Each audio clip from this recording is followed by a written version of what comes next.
सो ही दोस्तों, कैसे हो तुम सब। स्वागत है तुम्हारा एक और नई वीडियो में, एक और नए कॉन्सेप्ट के साथ। आज हम पढ़ने वाले हैं stress and strain in CST triangular element. बहुत इंपॉर्टेंट टॉपिक है एफईए का, तो ध्यान से पढ़ना, बुक पेन लेके बैठना, इंपॉर्टेंट फार्मूलाज नोट करना, और क्वेश्चंस आए तो ट्राई करना पहले तुम खुद सॉल्व करो, बाद में रेफर करो। तो अब देखा जाए ऑर्डर क्या होगा पढ़ने का। सबसे पहले हम स्ट्रेन का डेरिवेशन देखेंगे, उसके बाद हम स्ट्रेस पर मूव ऑन करेंगे, और फिर एक मास्टर प्रॉब्लम सॉल्व करेंगे जिसमें हम स्ट्रेस स्ट्रेन दोनों कैलकुलेट करना सीखेंगे। ठीक। अब सबसे पहले सीएसटी एलिमेंट होता कैसा है। ट्रायंगुलर एलिमेंट है सीएसटी नॉर्मल, एक 2D ट्रायंगुलर एलिमेंट है जिसमें तुम्हें 3 नोड्स होंगी और उन तीनों नोड्स का कोऑर्डिनेट्स अलॉन्ग विद डिस्प्लेसमेंट दिया होगा, जिससे तुम्हें स्ट्रेसेस और स्ट्रेन फाइंड करने के लिए कहा जाएगा। तो स्ट्रेन बेसिकली होते कितने हैं इसमें, हम 3 स्ट्रेन देखेंगे, एक एक्स के डायरेक्शन में, एक वाई के डायरेक्शन में, और एक एक्स वाई डायरेक्शन में। एक्स वाला स्ट्रेन होता है, अगर तुम्हें मेरी पिछली वीडियो देखी है तो तुम्हें पता होगा यू एक्स की फॉर्मूला क्या होता है, यू ए वाई का फॉर्मूला क्या होता है। मतलब कि displacement in x and displacement in y का फॉर्मूला क्या होते हैं, अलॉन्ग विद कि इनको डिराइव कैसे किया गया था। तो अगर नहीं देखी है तो मैं सजेस्ट करूंगा कि देख लो, और देख ली है तो आगे मूव ऑन करते हैं। अगर तुम यू एक्स को पार्शियली डिफ्रेंशिएट कर दो एक्स के रिस्पेक्ट में, मतलब कि इसको डिफ्रेंशिएट कर दो अज्यूमिंग कि वाई कॉन्स्टेंट है, तो ये हो जाता है strain in x direction. Similarly strain in y direction find करने के लिए तुम यू वाई को डिफ्रेंशिएट कर दो एक्स वाई के रिस्पेक्ट में, जितनी भी एक्स वाली टर्म्स हैं उनको कांस्टेंट मारकर, तो ये हो जाता है strain in y direction. Similarly जब हम स्ट्रेन इन एक्स वाई, मतलब कि ये शेयर स्ट्रेन है, जब हम शेयर स्ट्रेन की बात करते हैं तो वो कैलकुलेट करते हैं हम, यू एक्स को हम पार्शियली डिफ्रेंशिएट करेंगे वाई के रिस्पेक्ट में, प्लस यू वाई को डिफ्रेंशिएट करेंगे पार्शियली एक्स के रिस्पेक्ट में, और उन दोनों को ऐड कर देंगे तो हमारा हो जाता है शेयर स्ट्रेन की वैल्यू। ठीक। अब ये मैंने करके रखा है, तो यहाँ पे देख लो तुम फॉर्मूलाज, इसीलिए मैं बोल रहा हूँ पेन नोटबुक लेके बैठ जाओ, फॉर्मूलाज नोट डाउन करो, याद करो। ये आता है strain in x direction, strain in y direction और शेयर स्ट्रेन की वैल्यूज आफ्टर डिफ्रेंशिएटिंग। अब इसी को जब हम मैट्रिक्स फॉर्म में लिखते हैं तो वो आती है कुछ इस तरह की। इसको भी मैं कहूँगा याद रख लेना। इसमें से बस तुम ये जान लो टर्म्स क्या होती हैं। ये डिस्प्लेसमेंट वाली मैट्रिक्स है तो इसको डिस्प्लेसमेंट मैट्रिक्स बोल दिए, स्ट्रेन वाली मैट्रिक्स है स्ट्रेन मैट्रिक्स बोल दिया गया, और ये पूरा 1/2 है, और ये जो कुछ कोफैक्टर्स टाइप की मैट्रिक्स दिख रही है इसको हम कहते हैं स्ट्रेन डिस्प्लेसमेंट रिलेशन मैट्रिक्स, क्योंकि स्ट्रेन और डिस्प्लेसमेंट के बीच में रिलेशनशिप बताती है। ठीक। अब इसको और छोटे शॉर्ट फॉर्म में कैसे लिखा जाता है, स्ट्रेन मतलब strain matrix is B into D, B matrix into D matrix, ऐसे करके शॉर्ट फॉर्म में भी लिखा जाता है। तो तुम ये भी याद रखना कि अगर कहीं तुम्हें बी मैट्रिक्स बोला गया कि बी मैट्रिक्स फाइंड करो, तो तुम्हें ये फाइंड करना है। ठीक। ये हो गया। अब स्ट्रेन बहुत छोटा था, स्ट्रेन बस इतना ही था। अब आएगा stress, stress in CST element. Stress in CST elements में 2 मेन कंडीशंस आती हैं, याद रखना। एक तो प्लेन स्ट्रेस कंडीशन, एक प्लेन स्ट्रेन कंडीशन। दोनों ही बेस्ड होती हैं एक ये 3 बेसिक इक्वेशंस पे स्ट्रेन की। अब ये इक्वेशन कहाँ से आती है, ये इक्वेशन काफ़ी बेसिक इक्वेशन है जो कि हमने स्ट्रेंथ ऑफ मटेरियल्स में भी पढ़ी है। तो अगर तुम लोग भूल गए हो तो वापस याद कर लो, क्योंकि इसी में हम चीज़ें पुट करके अपनी डेरिवेशन की प्रोसीजर प्रोसीड करेंगे। ठीक। तो अब ये 3 बेसिक इक्वेशंस होती हैं।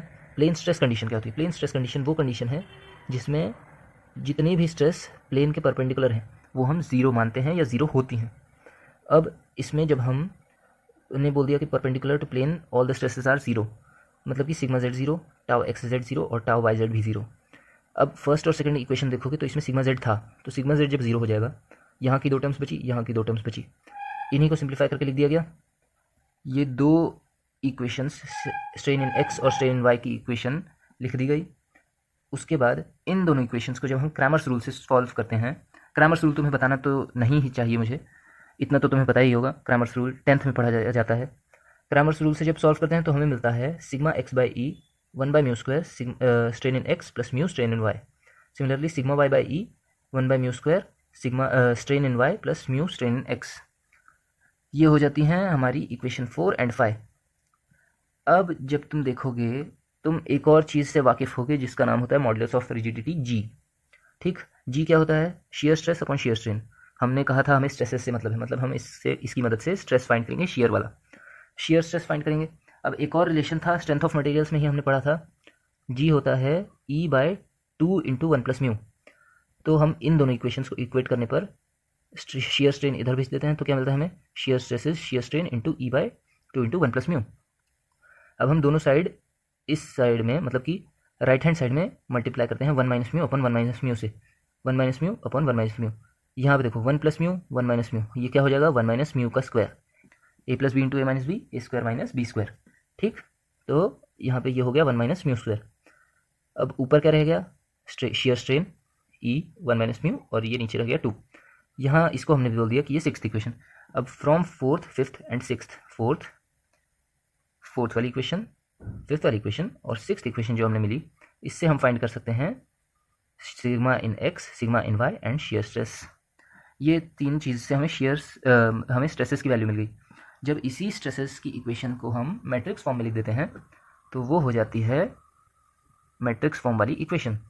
कैसे, सारे स्ट्रेसेस को एक मैट्रिक्स में लिखो, सारे स्ट्रेन को एक मैट्रिक्स में लिखो, sigma strain in x, strain in y, shear strain, stress in x direction, stress in y direction and shear stress. ये दोनों लिखने के बाद अंदर का जो भी है मैट्रिक्स यहाँ की, उसको सिंप्लीफाई करने पर वो ऐसी आती है। इसी को हम लोग कहते हैं फाइनल मैट्रिक्स वाली इक्वेशन। अब इसमें से अगेन तुम टर्म्स जान लो, ये होती है स्ट्रेस मैट्रिक्स, ये होती है स्ट्रेन मैट्रिक्स, ये होती है स्ट्रेस स्ट्रेन की रिलेशनशिप मैट्रिक्स।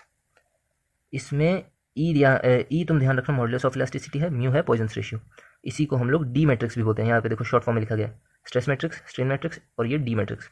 डी मैट्रिक्स ये पूरी होती है। ठीक, ये याद रखना। सिमिलर प्रोसीजर जब तुम करते हो प्लेन स्ट्रेन कंडीशन के लिए तो तुम्हें सब सेम मिलता है, बस डी की वैल्यू बदल जाती है, मतलब डी मैट्रिक्स की तुम्हें वो कुछ ऐसी मिलेगी। तो ये भी अगेन याद रखना। यहाँ देखो स्टार मारा है मैंने क्योंकि ये एक्स्ट्रा इंपॉर्टेंट है, और ये भी स्टार मारा गया है, ये भी एक्स्ट्रा इंपॉर्टेंट है। ये दोनों तुम लिख लेना, याद कर लेना, बसा लेना दिमाग में एकदम। ये दोनों जब तुम कर दोगे तो ये हो जाता है तुम्हारा डेरिवेशन स्ट्रेस के लिए भी। ये होने के बाद अब चलो एक क्वेश्चन सॉल्व करके देख लेते हैं कि एग्जाम में अगर क्वेश्चन आएगा तो उसे काउंटर कैसे करेंगे। तो क्वेश्चन कुछ ऐसा दिया गया है, हमें एक CST एलिमेंट है जिसके कोऑर्डिनेट्स दिए गए हैं नोड्स के, और बताया गया है कि उनका डिस्प्लेसमेंट कितना है। अलॉन्ग विद दैट हमें पॉइजन्स रेशियो दिया गया है 0.3, और हमें मॉड्यूलस ऑफ इलास्टिसिटी 210 GPa दिया गया है। हमें कह दिया गया है कि ये प्लेन स्ट्रेस कंडीशन है और हमें सारे स्ट्रेस और स्ट्रेन फाइंड करने हैं। तो शुरुआत हमेशा हम स्ट्रेन से करते हैं। स्ट्रेन फाइंड करने के लिए हमने उसकी जो जनरल मैट्रिक्स इक्वेशन थी वो लिखी। अब हमने देखा कि हमारे पास क्या है और क्या हमें फाइंड करना है। डिस्प्लेसमेंट्स हमें दी गई हैं तो वो हमारे पास थी, हमें ये फाइंड ही करना है, मतलब कि हमें ये जिसको बी मैट्रिक्स भी बोलते हैं ये फाइंड करनी है। उसके लिए हमें सबसे पहले 2a की ज़रूरत है और ये सारी कोफैक्टर्स की ज़रूरत है। कैसे फाइंड करेंगे, अब तुम्हें कोऑर्डिनेट्स से मैट्रिक्स लिखनी तो आती ही होगी, नहीं आती है तो मैं बता देता हूँ। सबसे पहले तुम एक मैट्रिक्स बनाओ स्क्वायर ब्रेसेस के अंदर, जिसमें पहले 1 1 1 ये पॉइंट मार्क ये फर्स्ट कॉलम में 1 1 1 डाल दो। उसके बाद बाकी कॉलम्स को अपने कोऑर्डिनेट्स के हिसाब से भर दो। पहला कोऑर्डिनेट क्या था 5,5, मतलब 5 5 26 26 630, तो 630 ये हो गई तुम्हारी मैट्रिक्स। इसको हम लोग एक्स मैट्रिक्स बोलते हैं, ठीक, क्योंकि कोऑर्डिनेट्स की मैट्रिक्स होती है। तो एक्स मैट्रिक्स हो गई। अब हम इसका डिटर्मिनेंट निकालेंगे। डिटर्मिनेंट तुम कैलसी पे निकाल सकते हो, मैंने निकाला था, इसका डिटर्मिनेंट है 374। ये होने के बाद हम निकालेंगे हमारे डिजायर्ड कोफैक्टर्स। कोफैक्टर्स कौन कौन सी ज़रूरत है हमें, C12 C22 C32। I hope तुम्हें पता है कैसे C12 C22 को लोकेट करते हैं। मतलब कि 1 2 क्या कह रहा है, फर्स्ट रो का second column, first row second column, पहला होता है रो, सेकंड होता है, दूसरा होता है कॉलम। तो पहली रो के सेकंड कॉलम वाला एलिमेंट, पहली रो सेकंड कॉलम, मतलब ये वाला एलिमेंट। नहीं समझ आता तो तुम ये जान लो कि जितनी भी रोज होती हैं वो हॉरिजॉन्टल वाली होती हैं, कॉलम्स जितने होते हैं वर्टिकल वाले होते हैं। तो अगर मुझे कह रहा है 1 3 तो मैं देखूंगा फर्स्ट रो और थर्ड कॉलम, मतलब कि ये वाला एलिमेंट, ठीक। तो ऐसे ही तुम्हें जिस के लिए भी कहा गया है तुम वो निकाल के वैल्यूज़ ऑलरेडी रेडी रखोगे। अब C12 C22 C32, C12 ये वाला होता है, C22 ये वाला होता है, C32 ये वाला होता है। इन तीनों की कोफैक्टर्स निकाले मैंने। कोफैक्टर्स अगेन कैसे निकालते हैं, जैसे मैंने C12 का निकालना है, मैं सिर्फ एक बताऊंगा नहीं तो ये वीडियो काफ़ी ज़्यादा लेंदी हो जाएगी। तो C12 मतलब कि पहला रो सेकेंड कॉलम, मतलब ये 5 वाले का निकालना है मुझे कोफैक्टर। तो सबसे पहले इसको हॉरिजॉन्टली और वर्टिकली मन में एक डॉटेड लाइन बना दो, और जितने भी एलिमेंट्स बीच में आ रहे हैं उनको इग्नोर कर दो। बचे 4 जो एलिमेंट्स हैं उनको लिख दो, मतलब कि 1 1 630 1 1 630, ठीक।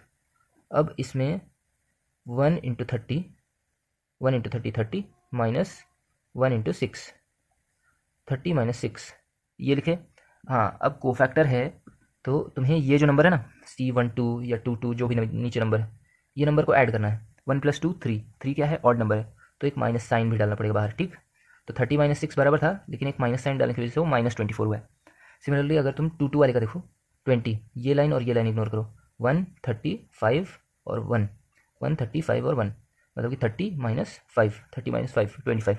यहाँ पे हमने माइनस साइन नहीं डाला क्योंकि 2 + 2 इवन नंबर बन रहा था, ठीक। तो ऐसे कोई फैक्टर्स निकालते हैं। तुम्हें C12 C22 C32 C13 C23 C33 इनके को फैक्टर्स निकालने हैं, पुट करना है मैट्रिक्स में। पुट कर दोगे तुम्हारी मैट्रिक्स कुछ ऐसी बनेगी। यहाँ से तुम अब सॉल्व करके निकालोगे अपनी वैल्यूज़, तो तुम्हें स्ट्रेन की वैल्यूज़ मिलेंगी। मैं अगेन फिर से तुम्हें एक करके दिखा देता हूँ कैसे किया जाता है।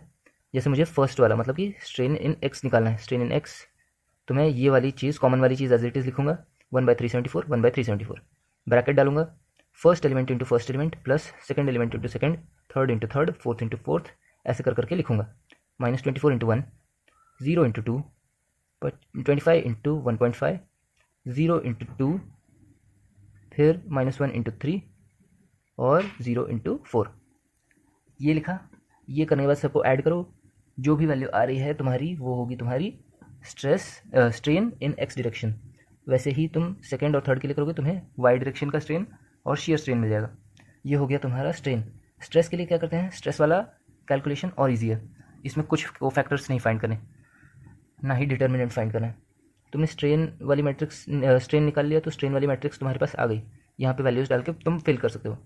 ये तुम्हें फाइंड करना है। ई और म्यू तुम्हें क्वेश्चन में दिए गए हैं, तुम एज इट इज़ पुट करो। पुट करोगे क्या आएगा, ये, फिर इसको तुमने भर दिया म्यू से, यहाँ पे तुमने स्ट्रेन भर दिया। अब ये चीज़ ध्यान रखना कि जो ई है, ई क्या है, ई है मॉडुलस ऑफ रिजिडिटी, उसका तुम यूनिट ध्यान रखना। अब यहाँ पे जीपीए था 210 जीपीए, तो मैंने इंटू 10⁻³ मतलब कि मेगा पास्कल में कन्वर्ट किया है, इंटू 10⁻³ करके, तो मेरा आंसर भी मेगा पास्कल में आएगा। अगर तुम 10⁻9 कर रहे हो तो तुम्हारा आंसर पास्कल में आना चाहिए, ठीक। तो सिमिलरली जैसे यहाँ पे कैलकुलेट किया गया था वैसे ही यहाँ पे कैलकुलेट करेंगे। जब तुम कैलकुलेट करोगे तो सिग्मा एक्स सिग्मा वाई और शियर स्ट्रेस तुम्हें वैल्यूज़ मिलेंगी 12,000 20,400 5896.15 न्यूटन पर मिलीमीटर स्क्वायर। ये चीज़ ध्यान रखना, न्यूटन पर मिलीमीटर स्क्वायर कुछ नहीं बल्कि मेगा पास्कल होता है। अगर मैंने यहाँ पास्कल लिखा होता तो वो गलत होता, यहाँ पे मैंने न्यूटन पर मिलीमीटर स्क्वायर लिखा है इसलिए वो सही है, ठीक। तो बस इतना ही था इस वीडियो के लिए। आई होप तुम्हें समझा हो। अगली वीडियो में मिलते हैं, कैम प्रोफाइल पढ़ाऊँगा मैं, मिस मत करना। Till then bye bye, take care.